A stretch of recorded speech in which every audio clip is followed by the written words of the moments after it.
Tailoring functions as an exercise in applied three-dimensional geometry. Central to this is the principle of structural autonomy. A collar is a distinct independent pattern piece, never a mere extension of the bodice. In Module 07 of the Nova Trail curriculum, we are detailing the precise mechanics required to draft and attach these independent entities. Approaching the collar as a mathematical component with its own set of rules is the first requirement for professional-grade construction. Proper integration of this separate piece into the garment relies on 4 absolute rules of attachment. Rule 1 defines the neck edge length. The collar's inner edge must exactly match the full circumference of the bodice neckline. Rule 2 is notch matching. Precision alignment requires distinct physical marks at the center back and both shoulder points. Rule 3 introduces the concept of collar ease to manage how the fabric interacts with the neck. To achieve this, the inner edge of the collar is drafted intentionally shorter than the actual neckline, usually by 0.5 to 1 centimeter. This slight difference creates tension, forcing the collar to sit smoothly against the curve of the human neck without gaping. Finally, Rule 4 dictates the grainline. The direction of the fabric threads must be selected based on the specific structural requirements of the collar type. Following these 4 parameters ensures the structural integrity of the neckline before the first stitch is sewn. Beyond attachment, every collar variation is categorized by its primary axis, the roll line. The roll line is the specific location where the collar fabric folds outward and away from the neck. Flat collars lie flush against the bodice because their roll line has 0 elevation from the neck edge seam. The Peter Pan collar is the foundational example of this 0 elevation geometry. Notice how this yellow collar rests directly on the collarbone and shoulders, with no vertical stand rising around the neck. Drafting a flat collar begins by joining the front and back shoulder patterns to trace a continuous 2-dimensional neckline curve.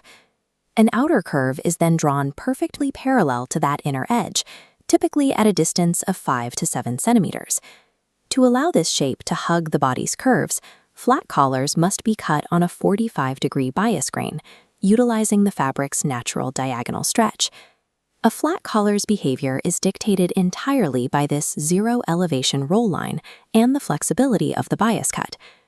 When a design requires vertical height, we move to the standing collar family, exemplified by the technical formal shirt collar. This striped dress shirt features a rigid vertical section and a separate section that folds over it.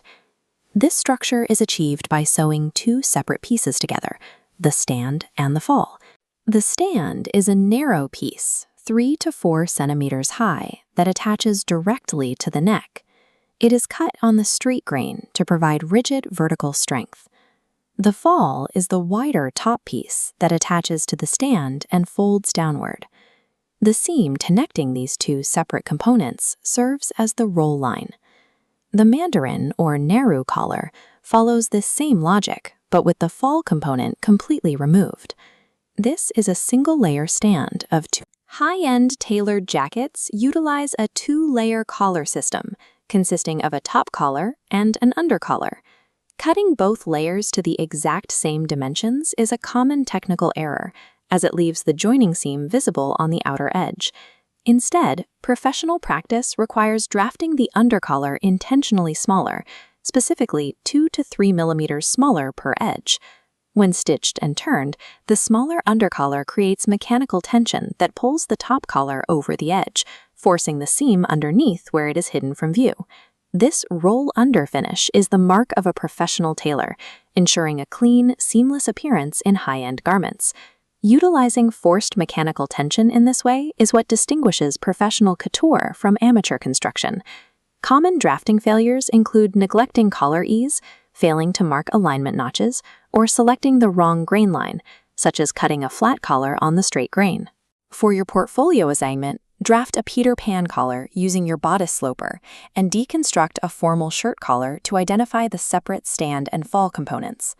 Your work will be evaluated against the Nova Trail Review Standard, focusing on accuracy, fitting, construction, finishing, and presentation. Ensure all drafts are fully labeled and saved in your Class 11B portfolio folder. Internalizing these specific foundational geometries is exactly what enables the creation of complex, custom patterns in professional tailoring.